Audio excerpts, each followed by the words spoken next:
እኔ እነሱ ሲጀመር ይሄ ቅሌት ምናምን ለነሱ ክብራቸው ነው። ልታስፈራረኝ አትችልም። በጣም ህግ ያለበት ስነ ስርዓት ያለበት ሀገር ነው። ድርጅቱ ሊዘጋ ነው 31 ሰራተኛ ላባረር ነው ስል ብሎ ብቻ አይደለም አይዞ አይባልም። ይሄን ዜና አብረው የሚሰሙ ባንኮች አሉ።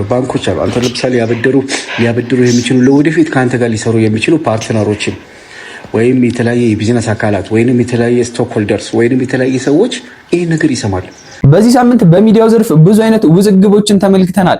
ከዛ መሀልም ጭካኔ የተሞላበት የገነት ንጋቱን ተግባር ብዙዎች እያወገዙት ይገኛሉ። እሸቱና ባምቢን በድጋሚ ያገናኘው የባምቢ እናት እርግማን እሸቱ ላይ ምን አይነት ጣጣ ይዞ መጣ? እነዚህ ጉዳዮች አለፍ ብለን ስናስብ ዓለም አቀፍ የሆነውን ዓለም ዋንጫን እናገኘዋለን። አርቲስቶቻችን በዚህ ዓለም ዋንጫ እስከ 1 ሚሊዮን ብር ድረስ ቁማር ሲያደርጉ ተመልክተናል። ከነዛ መሃል ማራሞይትና ሌሎች ቲክቶከሮች እንደዚሁም አርቲስቶችን ያጠቃልላል። በሁለቱ ባለትዳሮች በናታይና በህሊና መካከልስ ምንድነው የተፈጠረው? ከገንዘብ ክስ እስከ መጣላት ድረስ ያደረሰው ምንድነው? ብዙ ሰዎችም ቅሌት ክብራቸው ነው በማለት እየተናገሩት ይገኛሉ። ጉዳዩን አብረን የምንመለከተው ይሆናል። በሚገርም ሁኔታ ባሳለፍነው ሳምንት ብዙ ነገሮች ተፈጥረዋል። ከተፈጠሩት ውስጥም ትልቅ ትምህርትን ይጭራል ብዬ ያሰብኩት የያሲንን አንድ ቪዲዮ አብረን እንመልከተው። ሰው እኔ ማለት ፈልገው የምትወዱኝ የምታደንቁኝ እኔ ከፍ እንድል የምትፈልጉ ሰዎች ከዛሬ ፍቅራችሁ ላይ ቀንሱና ነገ ሳጠፋ ይቅር የምትሉበትን ነገር አስቀምጡልኝ። ዋው ገብቶሻል? ከባድ ነገር ባንዴ ወደድኩ ባንዴ ጠላሁ እድል ሊሰጥ ይገባል። ሰው ነኝ፣ ታናሽ ነኝ። በቅድሚያ ግን ለእናንተ ጠቃሚና ዘላለማዊ የሆነው ቴምር ሪል ስቴት ያቀረበላችሁን 40% ቅድሚያ ከፍላችሁ 60% ቤቱን ስትረከቡ የምትከፍሉበትን እድል አመቻችቶላችኋል። ተፈጥሮን እያደነቁ በሰላም መኖር ይፈልጋሉ? መልሳችሁ አዎ ከሆነ በመገናኛ ጫካ ፕሮጀክት የሚገኘው የቴምር ሪል ስቴት ዘመናዊ መኖሪያ ቤቶችን ይመልከቱ። በአረንጓዴ አካባቢ ንጹህ አየርና ምቹ የከተማ ኑሮ በአንድ ስፍራ ካቶ የያዘ ሲሆን ከስቱዲዮ እስከ ባለ 3 መኝታ የካሬ አማራጮች አሉት። 100% ለሚከፍሉ ደንበኞቻችን ለአጭር ጊዜ የሚቆይ 35% ቅናሽም አዘጋጅተናል። ስቱዲዮ በ2.7 ሚሊዮን ብር፣ ባለ 1 መኝታ በ4.8 ሚሊዮን ብር፣ ባለ 2 መኝታ በ7.3 ሚሊዮን ብርና እንዲሁም ባለ 3 መኝታ በ9.7 ሚሊዮን ብር ጠቅላላ ክፍያ ነው ብለናል። ይህ ካልሆነ ደግሞ በ1.5 ሚሊዮን ብር ቅድመ ክፍያ በመክፈል ቀሪውን ክፍያ ያለምንም የዋጋ ጭማሪና ያለምንም ወለድ የሚከፍሉበትን መንገድ አመቻችተናል። ልብ ይበሉ፣ እዚህ ፕሮጀክት ላይ 40% ቅድመ ክፍያ ከፍለው ቀሪውን 60% ቤቱን ሲረከቡ መክፈል የሚችሉበትን እድል አቀርበንልዎታል። ለበለጠ መረጃ በ0904 ላይ ይደውለው። አርቲስት ገነት ንጋቱም በአንዴ ከፍታን ያየች ሰው ነበረች። አርቲስት ገነት ንጋቱም በአንዴ ከፍቶችን የተጎናጸፈች እንደዚሁም ተወዳጅ የአራት ልጆች እናት ነበረች። በአሁኑ ሰዓት ላይ ግን የአንዲት ወጣትን እድገት እንደዚሁም ደግሞ ስራን እያሳጣች ይገኛል። ስለዚች ሴት ወይም ደግሞ እዚህ ፖድካስት ላይ የዛሬ 2-3 ዓመት ቲክቶክ እንደጀመርኩ 70 ሺህ ምናምን ፎሎወር እያለኝ ቀርቤ ስለ ህይወቴ፣ ስላለፍኩበት፣ ስለ ቤተሰቤ፣ ስለ አጠቃላይ ነገር አውርቼ ነበር። አካፍያታለሁ፣ ታውቀኛለች። እና የሆነ ሰዓት የፍርድ ቤት ክርክር ስለነበረ ደውዬላት እንደ እናት ሰግቼ ማለት ነው። ይሄ እዚህ ላይ ቤት አጋዥ ላይ ልጄን እየጣልኩኝ ሀረር ሄጄ 2 ቀን ምናምን ልብስ ሰብስቤ መጥቼ እሸጣለሁ ምናምን ያልኩትን እንደ መረጃ ተወስዶብኝ ልጄ እንዳልነጠቅ ስለዚህ አጥፊልኝ አልኳት እንደ እናት። ከዛ ኦኬ ምናምን ብላ አጠፋች። አሁን በተፈጠረው እንትን እንደ አዲስ ሄዳ ቲክቶክ ላይ ቲክቶክ ላይ እየቆራረጠች ፖስት አደረገች። ፖስት ማድረጉ አይደለም ዩቲዩብ ላይ ማደርጋለች። የነገርኳትን ሊያስነጥቀኝ ይችላል ያልኳትን ሪዝን ሰራተኛ ላይ እየጣልኩኝ ልጄን ይሄድ ነበር እነግዳለሁ ምናምን ብላ እሱን በቃል አጋኑ ጽፋ ይሄው አስቀምጥላችኋለሁ ፖስት አደረገችው። ልንገርሽ እግዚአብሔር ይመስገን ክቡር ፍርድ ቤቱ እኔ እናትነቴን አምኖበት እኔ ጋር እንደሚበጭ አምኖበት በሁሉም አቅጣጫ አይቶ እኔ ጋር ያለምንም ክርክር ነው የተወሰነልኝ። ሲቀጥል ግን ማለት ነው ሰራተኛ ላይ ወይ የቤት አጋዥ ላይ ልጅን መተው፣ የተለያዩ ሀገራት እየሄዱ የልጅን ህይወት የራስን ህይወት ለማሸነፍ መስራት፣ እንዲሁም ደግሞ ቀን ከሌት ሰርቶ ህይወት መለወጥ ወንጀል አይደለም፣ ጀግንነት ነው ለማንኛውም እናት ማለት ነው። አንቺ የ5 ልጆች እናት ሆነሽ የኔ አንድ ልጅ የሆነ ነገሬ በራሴ ጥፋት ተነካብኝ ብለሽ ለማስነጠቅ ይሄንን ርቀት መሄድ አላቅም ህሊናሽ ምን እንደሚወቅስሽ። ግን ደግሞ ይሄ የለቀቀችው ዩቲዩብ ማለት ነው ብዙዎቻችሁን ያስተምራል። በምን አይነት መንገድ አልፌ ደግሞ እግዚአብሔር ምን ያህል ረጂ አምላክ እንደሆነ እንድታዩ ሄዳችሁ እዩላት። በደንብ ልቀቂው። አንቺም አመሰግንሻለሁ። እግዚአብሔር ይባርክሽ፣ ልጆችሽን ይጠብቅልሽ። ሚዲያ ላይ ብዙውን ጊዜ ርዕስ ለመሆን ተብሎ የማይፈጠርብን አይነት ድራማ የለም። ታዲያ ብዙ ሰዎችም በአሁኑ ሰዓት እየተፈጠሩ ካሉ ድራማዎች መካከል የእሸቱን እንደ ዋነኛ አድርገው እየጠቀሱ ይገኛሉ። እሸቱ እርዱኝ ያለው ሳይቸግረው መሆኑን እየተናገሩ ይገኛሉ። አንተ በላይ ብዙ መረዳት ያለባቸው ሰዎች አሉ የሚሉ ንግግሮችን እየሰማን እንገኛለን። እሺ አባቴ ይቅርታ በቃ ሶሪ ነው የምንለኛ በቃ ገብቷል አይደለ? ምክንያቱም አንተ እኮ በጣም ሚሊዮን ቪው በነበረ ሰዓት እኮ ምንም ለኛ አዲስ ነገር የለም። ለአንተ አሁን በዚህ ሰዓት የቆመው ረብጣ የሚገባው ገንዘብ ነው እንጂ ሌላ የተፈጠረ ነገር የለም። ልክ ሀገር እንደወደቀ አታስመስለው። ህዝብ ደግሞ የሥራህ ነጸብራቅ ነው። ገብቷል አይደለ? አንተ ሰው እማያይህ ይመስልሃል እና አንተ በቃ ጭንቅላትህ በጣም ስማርት ሆኖ ይሰማሃል። ግን አንተን ደግሞ የሚረዳ ዜጋ እንዳለ ማወቅ አለብህ። ገብቷል አይደለ? ፕራዶ እየነዳ በእግሩ ሜዳውን ህዝብ እርዱኝ ታደጉኝ ማለት ይከብዳል። አንተ እኮ በዩቲዩብ እኮ ሰክሰስፉል ከሚባሉት ሰዎች አንዱ ነህ፣ የሰራህ ሰው ነህ። አንተን ምን ታደገው በምን ሁኔታ ነው? ሸቀለህ ስትመጣ እኮ ነው መናቀኛ። ዛሬ ላይ ታደጉኝ የምትለው ምን ገጥሞ ነው? የትኛውም ዩቲዩበር እኮ ኢትዮጵያ ውስጥ እንዳንተ ሰክሰስፉል አልነበረም። ገብቶሃል አይደል? ስለዚህ እኛ ካንተ የምንጠብቀው አሁን እርዱኝ ሳይሆን የሆነ ነገር ፈጥረህ ለዚች ሀገር የሆነ ለወጣቶች የሥራ ዕድል ፈጥረህ ማየት ነው አንተን የምንጠብቀው እንጂ ታደጉኝ እርዱኝ እንድትል አይደለም። ፕራዶ እየነዳ በጣም ደልቀቅ ያለ ላይፍ እየመራህ 40 ምናምን ነው ስንት ሰራተኛ። በነገራችን ላይ ሰራተኞቹ የሚሰሩት ላንተ ነው ለኛ አይደለም። ሲሰሩ ያንተን ቢዝነስ ነው የሚያሳልጡት፣ ሌላ ነገር የለም። ዶንኪ ቲዩብም ቢቀጥል ላንተ ነው የሚቀጥለው ለኛ አይደለም። ብዙዎች አንድ ያልተረዱት ነገር ግን እሸቱ ለራሱ ብሎ እንዳልሆነና ለነዛ 31 ሰራተኞች ብሎ መሆኑን እየተናገረ ይገኛል። ይህም ነገር ግን በዚህም ማለበዛ እነዛ 31 ሰራተኞች ለራሱ የገቢ ምንጭ እንጂ የማንንም ነፍስ ለማዳን እንዳልቆሙ ሰዎች እየተናገሩ ይገኛሉ። እነዚህ ሊበተኑ ያሉ 34 ሰራተኞች ግን እንደዚሁም ከተበተኑት ጋር አንድ ላይ የሰሩትን ስራ በአጭሩ ልንገራችሁ። የመጀመሪያው ሀገሪቷ ላይ ምንም አይነት የእርዳታ ችግር ወይም ደግሞ እርዳታዎች በሚያስፈልጉበት ሰዓት እነዛ ነገሮች በዶንኪ ቲዩብ ውስጥ እስካለፉ ድረስ እንቅልፋቸውን ሰውተው ምንም አይነት ተጨማሪ ክፍያ ሳያገኙ ቤተሰብ፣ ሚስት፣ ልጅ እንደዚሁም የተለያዩ ነገሮችን ከጎናቸው አርቀው ለዛ ተግባር ብቻ ሲተጉ ተመልክተናቸዋል። እነዚህ ነገሮች ባይረሱና ትንሽ ከዶንኪ ቲዩብም ለየት ባለ ሁኔታ ብንመለከተው ብዬ የራሴን ሐሳብ እናገራለሁ። ከመንግስት አንስቶ እስከ ግለሰብ እስከ ታች እስከ ደሃው ድረስ ሁሉም በአሁን ሰዓት ላይ ሶሻል ሚዲያ ላይ እርዱኝ እያለ ይገኛል። ለዚህም ምክንያት የሆነው የዚህም ነገር መጥፎ ነገሩ ወይም ዲስአድቫንቴጁ የስራ ባህልን ያጠፋል። ለእርዳታ ያለንን ባህል መቀየር የሚኖርብን ይመስለኛል። ሀገሪቱ ያለ እርዳታ የማትላወስ ግለሰቦችም እርዳታን በኩራት የስራ መስክ አድርገውታል። አንዳንዴ የኔ ቢጤዎች በተለያዩ የህይወት አጋጣሚዎች ቃል እነሱን ለማንሳት የሚደረገው እርዳታ በትክክል ትርጉም ይሰጣል። በሌላ መልኩ ግን ስኬታማ ሰዎች ገቢያችን ቀነሰ ብለው እርዳታ ሲጠይቁ በምክንያት መሞገት እንዳለብን ይሰማኛል። የእርዳታ ሀሳቤ እንቀይራለን ሲሉ የሰማናቸው ራስን ስለመቻል ያስተማሩ ሰዎች ቢቸግራቸው እንኳን የሚበሉት እስካላጡ የሚኖሩበት እስካላጡ በአደባባይ መውጣት የለባቸውም።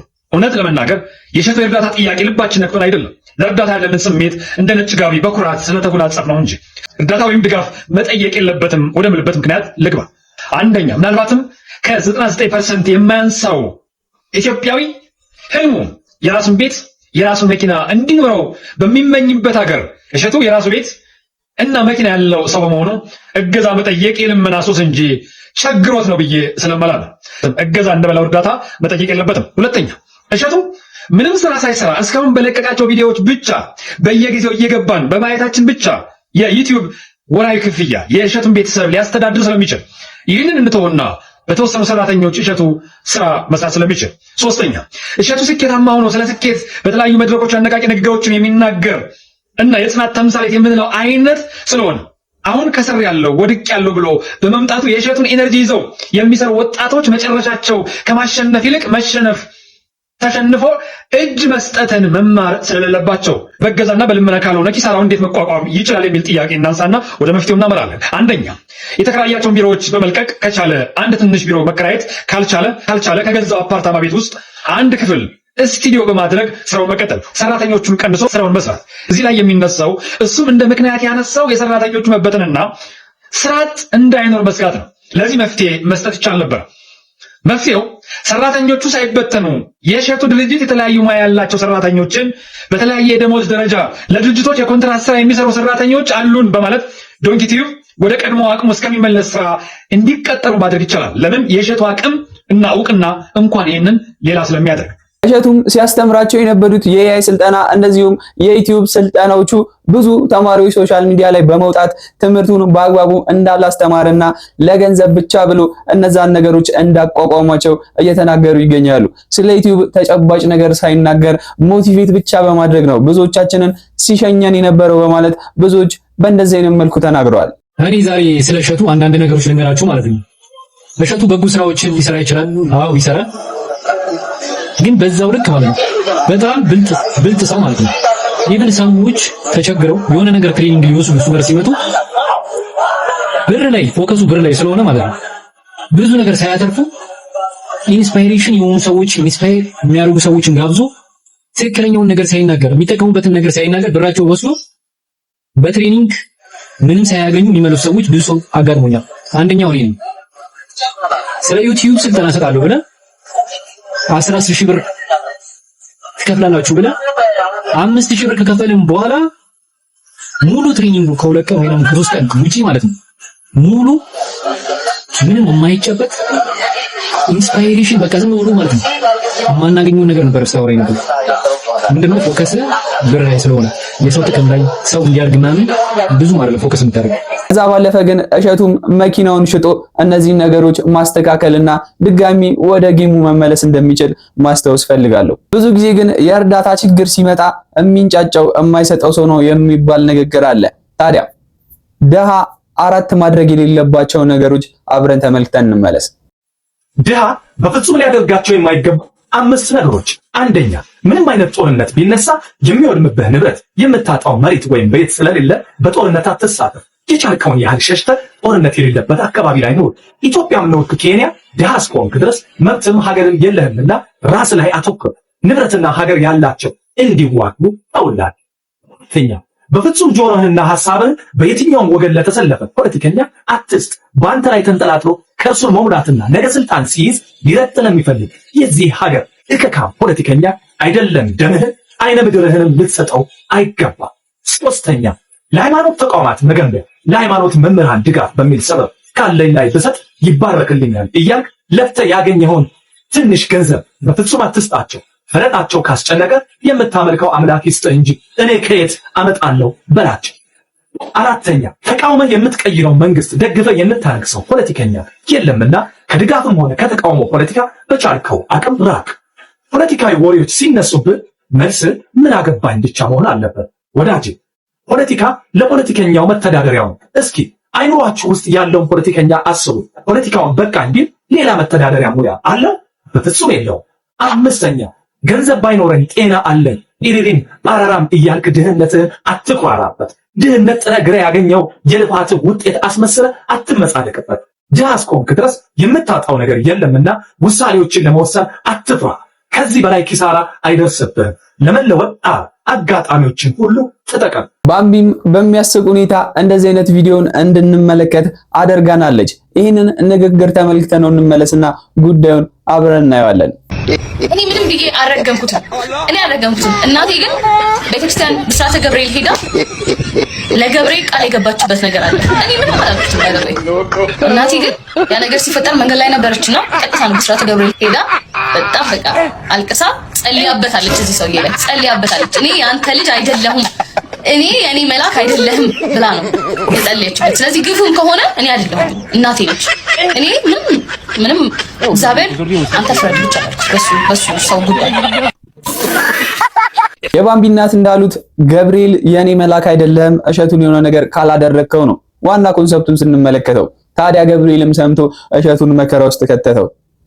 ምን አይነት ውጭ ብር ያለ እኔ በፍጹም የማልስማማበት ጸሎትም ሐሳብም ሁኔታም ነው። ገብርኤልም የሚሰማው አይነት ጸሎት አይደለም። ባምቢም ላፏ አለች እንጂ እናቷ የምር እንዲህ አይነት ጸሎት የሚጸልዩ አይመስለኝም። ግን ምክንያቱም ቅዱስ ገብርኤል የባምቢ እናት አላመለከችኝም ብሎ እሸቱን እንደዚህ ሊያደርገው አይችልም። በገዛ አያቴ ተደፍሬ ነው የወጣሁት። እቺ ልጅ እንግዲህ እንደምታዩት በራሷ ቲክቶክ ገጽ ላይ መጥራንትና አንድ በጣም ታዋቂ የሆነ ሰው ጾታዊ ጥቃትና በልጄ ያስፈራራኝ ምናምን ስለሆነ አንድ በመወደውና በማምና ጓደኛዬ ነው የሌጋል ዲፕስ ያደረኩት ያ ነገር ከተፈጸመ ደናር የሚል ነገር ነው ይዘቱ። እሱ ብቻ አይደለም። ከዛ በኋላ ምን ታለች? ሰይፉ የሪው ጣቢያ ላይ ደግሞ ትደውልና ደግሞ አያቴን ደፍሮ ነበር ምናምን ትላለች። ከዛ ፊት ደግሞ ቃና ቴሌቪዥን ላይ ደግሞ አይቻለሁ። ቃና ላይ ደግሞ ሄዳ ባሏ የልጇ አባት እንዴት ጥሏት እንደደባትና እንዴት ሰቃይታ እንዳለፈች ነው የሚናገረው። እኔ በጣም የሚገርመኝ ነገር አሁን ላይ የምጠራጠረው ነገር ምንድነው? ሰውየው ራሱ እያስፈራሽው እንዳይሆን ነው የምልሽ። ሰውየው ራሱ እያስፈራሽው እንዳይሆን ሆን ብለሽ የሆነ ቪዲዮ ይዘሽበታል። ሰውየው ታዋቂ ነው ምናምን ነገር በቃ እንጂ አንቺ አያትሽ ደፍሮሽ ባልሽ ልጅ ጥሎብሽ ሄዶ አሁን ወንድ ደግሞ አስፈራርቶሽ ደግሞ በሚቀጥለው ዓመት 29 ዓመቴ ነው ምናምን ነገር መጣፍ ይሸጣል ብለሻል። እና ሁለት ነገር ነው፣ ወይ መጣፉን ይሸጥልሽ ነው፣ ሲቀጥል ደግሞ የትኛው ውበትሽ ነው የዚህኛ እንደዚህ አያትሽ ባልሽ የሆነ ታዋቂ ሰው ምናምን የሚረባረቡብሽ። አንድ ልጅ እኮ ብቻውን አያጨበጭብም፣ የሆነ ችግር አለብሽ ማለት ነው። እኔ የሚታየኝ እንደዛ ነው። ስለዚህ የቤተሰባዊ መስተጋብር አታፍርሺ። አያትና ልጅ ሬር ሊፈጠር ይችላል፣ ግን አንቺ በምትይበት እንደዚህ ባልሽ አሁን ሌላ ሰው ኧረ እና አላመንኩበትም። እኔ የራሳችሁን አስተያየት ጻፉ እዚህ ላይ። ኦፕራውን ፍሬውን ሽብን እኮ ኦፕራ ናት እንደዚህ ስትል የሰማሁት ባይደው በእነዚህ አይነት ነገር ሚዲያ ላይ ተሰማጡ። አንዳንድ አቀንቃኝ ምናምን አቀንቃኝ ሲሽ መስራ አቀንቃኝ ምናምን ባሉ ሰዎች የተወሰነ ሳንቲም ጠብ ያደርጉላቸው የታወቀ ነገር ነው እንጂ መሀል አዲስ አበባ ከተማ ላይ ቁጭ ብለሽ ለ500,000 የቀረበ ፎሎወር ይዘሽ የሴቶችና ህፃናት ጉዳይ ሚኒስቴር ባለበት ሀገር ፖሊስ ባለበት ሀገር ላይ የገጠር ሴት እንኳን መብቷን በምታስከብርበት ሀገር ላይ አንቺ መጥተሽ እንደዚህ ሌላ ተረተፋ አታውሪብን። እሺ ሼር ኮፒንግ ሪፖርት ያደርጋችሁ አድርሱላት። አመሰግናለሁ። ብዙዎቻችሁ የሰማችሁት አንድ መረጃ ይኖራል። ገቢዎች የሚሰራው አባት ልጅቷም በኒውዮርክ እስከ $40,000 ድረስ በወር ወደ ብር ስንቀይረው እስከ 6.5 ሚሊዮን ድረስ የምታጠፋ ያለምንም ገቢ። ይሄ ነገር ምን ያክል የተውጫበረ ነገር እንደሆነ አብረን እንመልከተው። ትክክለኛ መረጃ አይደለም። ትናንትና እቺ ልጅ ኢትዮጵያዊ ነኝ ኒውዮርክ ነው የምኖረው በወር $35,000 ወጪ አደርጋለሁ። ስራሽ ስትባል ስራ የለኝም የሞዴሊንግ እና የሙዚቃ ተማሪ ነኝ ብላ ኢንተርቪው ሰጥታ ነበር። ከዛ ጋር ተያይዞ ብዙ ሰው ምንድነው መረጃውንም ሳያጠራ ምን ሳይል አሁን ያለ ባለስልጣን ልጅ ናት ምናምን እየተባለ ነበር ትላንትና። ዛሬ ላይ አባቷ ዘሱን ለጊዮርጊስ እንደሚባል ከዛ ደግሞ እስከ 2005 ድረስ ብቻ የገቢዎች መስሪያ ቤት ባለስልጣን እንደነበረ አሁን ላይ በስልጣን ላይ እንደሌለ የሚያሳዩ መረጃዎች ወጡ። ነገር ግን አሁን የምታያቸው ዜናዎች ያለችውን ነገር $40,000 በወር ማውጣው አባቷ አሁን ላይ የገቢዎች መስሪያ ቤት ባለስልጣን እንደሆነ አገውትን ይላሉና ይሄ የምን ጥሩ ምሳሌ ይሆናል መሰላችሁ? እያንዳንዱን ነገር የራስን ፕሮፓጋንዳ ለማለት እንዴት እንደሚጠመዘዝ ማሳያ ይሄ ነው። አሁን ብዙ ሰው እነዛን ዜናዎች እያየ በቃ ገንዘባችን እንዲሆኑ ባክኖ ውጭ ሀገር እየሄደ ምናምን እንደ ነገር እኮ ሊኖር ይችላል። ግን ይሄኛው ትክክለኛ ምሳሌ አይደለም። በቃ ይሄ ሰውዬ የቀድሞ ባለስልጣን ነው እንጂ የነበረው አሁን ያለ ባለስልጣን አይደለምና እንዴት በቃ ናሬቲቮችን ሰዎች ለራሳቸው ምንድነው የመናገር የሚፈልጉትን ነገር አመቻችተው እንዴት እንደሚያቀርቡ ጥሩ ማሳያ ይመስለኛል የዚህ ዜና። ስለ ሚሊዮኖች ካወራን በትላንትናው ዕለት ማራማዊት 1 ሚሊዮን ብሯን በአርጀንቲና ምክንያት አጣለች። የዓለም ዋንጫ ሜሲን ብቻ ሳይሆን እዚህም ብዙ ግለሰቦችን እንደከዳ እየተመለከትን እንገኛለን። እናንተስ ምን አይነት ኤክስፒሪየንስ እንደነበራችሁ ኮሜንት ሴክሽን ላይ ሐሳባችሁን ንገሩኝ። ሜሲ ግን አሰርቶብኛል። በጣም ነው የምወደው። ገና ዓለም ዋንጫው ሳይጀምር በፊት አርጀንቲና ዋንጫ ትበላለች ብዬ 1 ሚሊዮን ብር አስይዣለሁ በማለት ማራማዊት በኢንስታግራም ስቶሪዋ ላይ ለጥፋለች። በአርቲስት ናታይና ህሊና መካከል ምንድነው የተፈጠረው? ብዙ ሰዎች ተጣሉ እያሉ ይገኛሉ። ተለያዩ፣ እንደዚሁም ደግሞ ትዳራቸው እንደተቋረጠ እየተናገሩ ይገኛሉ። ይሄ ትክክል አይደለም። ግን አንድ ነገር እውነታ አለ። ይህም እውነታ በገንዘብ ምክንያት ከሌሎች ባልደረቦቻቸው ጋር እንደተጣሉና ግጭት ውስጥ እንደሆኑ እየተነገረና እየተመለከትነው እንገኛለን። እኔ እነሱ ሲጀመር ይሄ ቅሌት ምናምን ለነሱ ክብራቸው ነው። ልታስፈራረኝ አትችል። በጣም ህግ ያለበት ስነ ስርዓት ያለበት ሀገር ነው። በናታይና በህሊና ዙሪያ ያልተጠበቀ አዲስ መረጃ ይፋ ሆነ። አርቲስት ናታይና ባለቤቱ የገንዘብ መብቴን አላከበሩልኝም ሲል በአደባባይ አዲስ ክስ ያቀረበው ይህ ሰው ማን ነው? ጉዳዩ ከጥቁር አደይ ፊልም ጋር ተያይዟል። ተወዳጇ ተዋናይትና ድምፃዊት ኤደን አይሸሹም በዚህ ፊልም ላይ ልቤን ሰብሮታል ስትል ከዚህ በፊት የወነጀለቻቸው ጥንዶች ዛሬ ደግሞ በሚሊዮን የሚቆጠር የገንዘብ ክስ በአደባባይ መጥቶባቸዋል።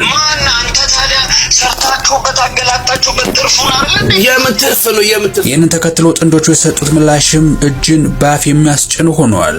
ጥቁር አደይ ፊልም ለእይታ ከቀረበ በኋላ እጅግ የተወደደ ፊልም ቢሆንም ፊልሙ ላይ የተሳተፉት ተዋናዮችና በሰው ሀገር ምግብ ቤት ውስጥ እየሰራ ሚሊዮን ብሮችን አውጥቶ ያሰራው ሰው ማለትም ፕሮዲውሰሩም በዝነኞቹ ጥንዶች ላይ ከፍተኛ ክስና ትችት ማቅረባቸውን ቀጥለዋል።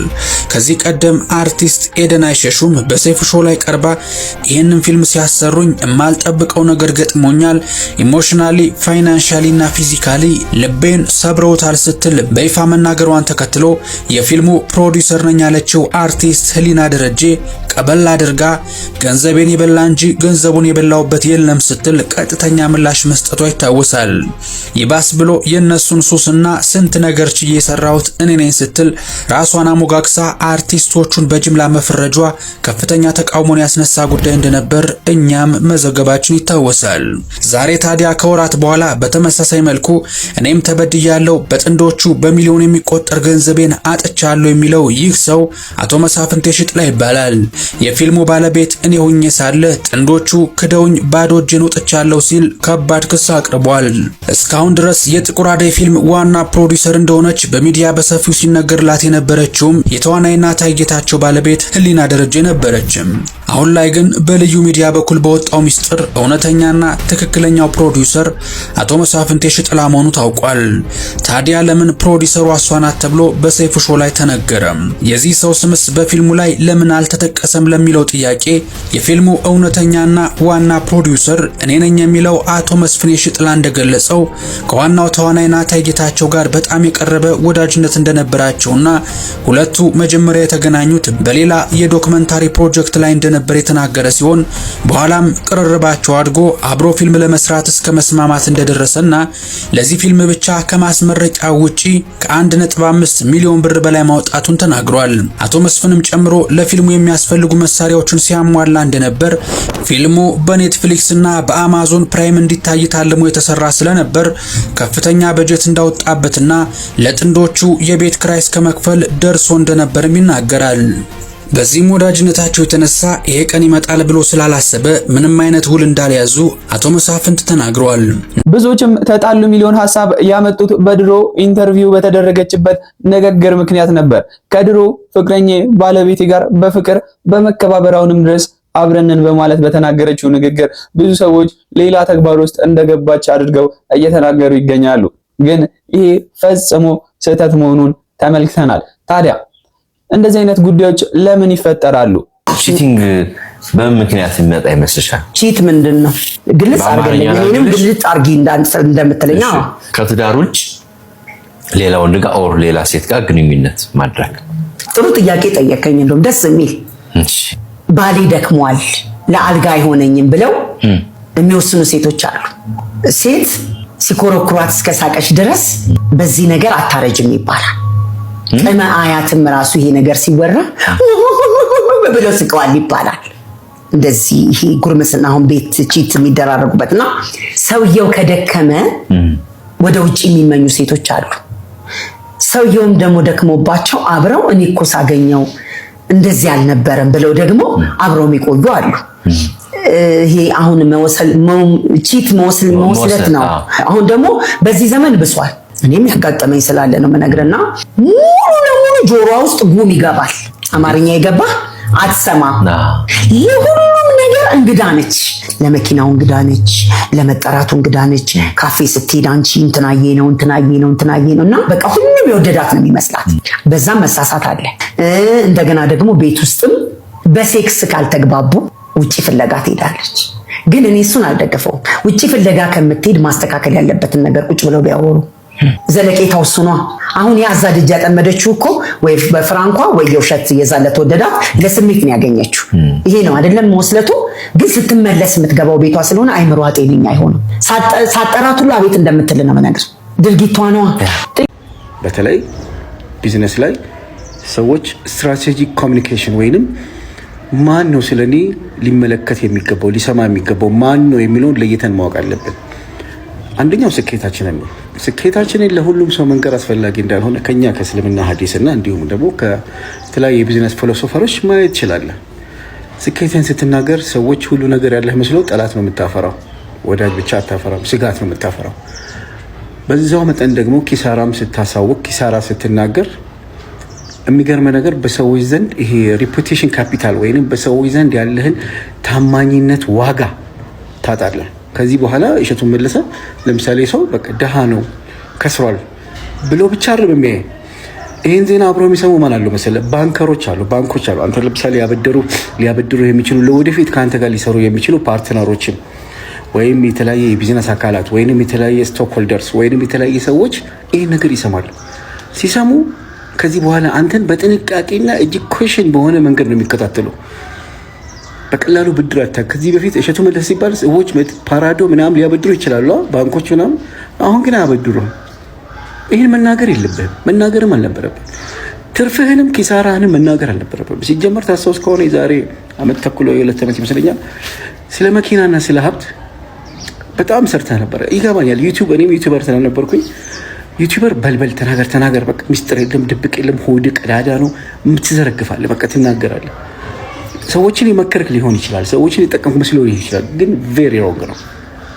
ይሄን በደንብ አታል። ለዚህ ነው ምሁራኖች ሲናገሩ ኮንትሮል ዘ ናሬቲቭስ ቢፎር ዘ ናሬቲቭስ ኮንትሮልስ ዩ።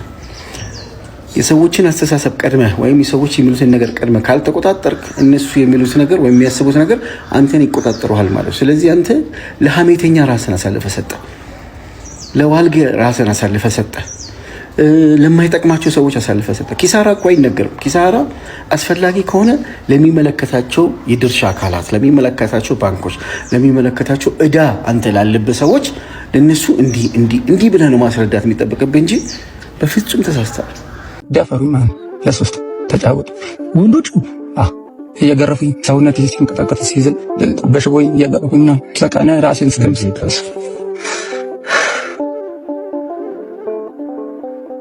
ብዙ ዓመት በቃ ተሰቃየሁ። ሞት ነበር የሚሻል። እስከ ዛሬ ድረስ እኔ ልቤን ያቀጠቀኝ። የት ነበር የምትኖረው? ጎጃ ዳሞት እና እናቴን ለመርዳት 15 ዓመት ነው እዚህ የመጣሁት። 15 ዓመት ነው እዚህ የመጣው? እሺ። ቀን ስራ መስራት አልችልም። ሰው አልቀጥራለሁ ያንሳት እና ጎዳና ወጣሁ። እሺ። ዘመድ የለኝ ምን የለኝ፣ በቃ ጎዳና ወጣሁ። በዛ ሰዓት ላይ ጎዳና እዚህ በመጣሁ በአንድ ወሩ ሰው ለስራ እንውሰድና ብሎኝ ከመንገድ ወሰዱኝ። ቤታቸው ምሽት 2 ሰዓት አካባቢ ነው ማታ። እሺ። በመኪና ማለት ነው መኪና ውስጥ አስገቡ ይግባ ብሎኝ ቤት ወሰዱኝ። ከዛ ሻወር ወሰድኩ። ሻወር ወሰዱ ብሎኝ ማለት ነው እነሱ። እሺ። ሻወር ወስጄ ስመጣ እነሱ አስቀመጡ። ቢራ ጠጣ ምናምን እነሱ እየጠጡ ነበር።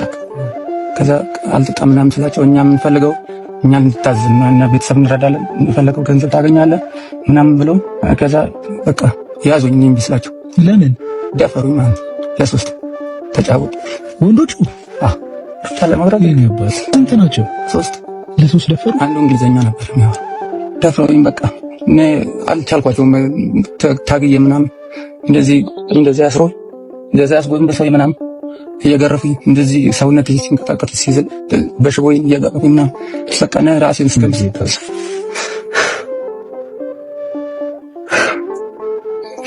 ብዙ ዓመት በቃ ተሰቃየሁ። በዛ ምክንያት ሜዳ ላይ ነው የጣሉኝ። እዛ ገንዳ ስር ነው ያገኘሁት ራሴ። በቃ መራመድ አልችልም ስለሚያቃጥለኝ በጣም ነበር ሞት ነበር የሚሻል። በቃ ተሰቃየሁ። ለ6 ወር አልንቀሳቀስም ነበር። ራሴ ላይ ነበር የምሰዳደው ጎዳና ከፋይ እንትን ላይ ሳር ውስጥ ተኝቼ እስከ ዛሬ ድረስ እኔ ልቤን ያቀጠቀኝ ሆዴ ለማን እንደማወራ ግራ ገብቶኝ እናቴም የት እንዳለው አታውቅም። አሁን ሊስትሮ ነው የምትሰራው? አዎ ሊስትሮ ነው የምትሰራው። አሁን የኔባት ጎዳና እየተኛሁ እንትን ውስጥ ነበር። በሽታ ሲዞኝ ነበር እነሱ ማለት በዛ በደፈሩ ጊዜ ደግሞ ኤችአይቪ ኤድስ ደግሞ ያሳዙ። አዎ ኪቶስ ምን አይነት ነው ግን እና እዚህም አይነት ሰዎች አሉ ግን ላይ ቢራ እየደፉ የከፈሩ ብር ሰው አልመስላቸውም ነበር። በዚህ ምክንያት ተሰቃይቻለሁ። መከራ ያሳደገች እናቴ እስካሁን አልረዳኋት። እሱ ነው አሁን እናትህም አያውቁም የት እንዳለ? አያውቁም። ምን ታውቃለች? አሮጊት ናቸው። ለምንድን ነው ያልሄድከው ወደ ቤተሰብ? ምን ይሄዳል? ምንም ሳንቲም አላገኘህም? ለምንድን ነው አሁን ለመናገር የወሰንከው? ይሄንን ሚዲያ ላይ እንደሚወጣ ታውቃለህ። ለምንድን ነው የወሰንከው? በቃ አሁን ሰው ልጆችን አይጠብቅም። በቃ 15 ዓመት 12 ዓመት ሳይሞላ ይለቋቸዋል። እዛ ብቻቸውን የሚሄዱት ልጆችን ይደፍራል ይዞ። ብዙ ሰው ነው የሚሞቱት። እኔ እንዲያውም በህይወት አለሁ። ደፍረው ጥለውን አስፋልት ዳር ነው የሚጥሉት። ይሄን ያባት አይዞህ። እሺ እንግዲህ ማምሻ ምድም ያደለ ተስፋ እንዳትቆርጥብኝ። አሁን እኔ ትራንስፖርቱንም ብሰጥህ ወደ እናትህን ሄደህ ትጠይቃለህ። ልቆ አለማየን አሁን እናቴ ጋር አንድ ቀን ሄደ ነው ሳትሞት ያባት በዚች ቤተሰብ ቢያንስ ሄደህ ይሄ አንዴ በቀኛል ሲጅም ይሄንበት ያንስዲለ 20 ሺህ ብር ናት። እሺ ተው እኔ ምንም አልፈልግም ከንቱ ያዘኝ። አረ ያስ ከኔ ጋር ሰዎች አልስተክ ይሄን ያባት ተውናት ያዝ ጌታ በአጠቃላይ 50 ሺህ ብር። እሺ ጌታ ይሄ ሲያንስ ነው ይገባኛል። ደምባ ነበር ሳለክስ ነው አይ ብሎ የሚያዳምጠኝ እስካሁን አላገኘሁም።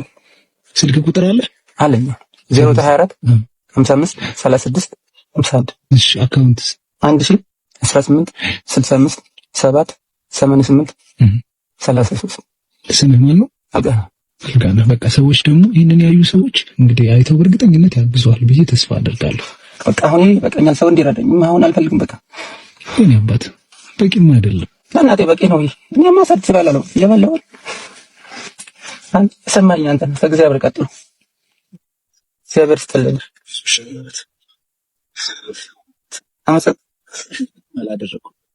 ተመልካቾቻችን በዛሬ ይዤላችሁ የመጣቸው ቪዲዮዎች እነዚህ ነበሩ። በቀጣይ ቪዲዮም እስከማገኛችሁ ድረስ ቸር ቆዩልኝ።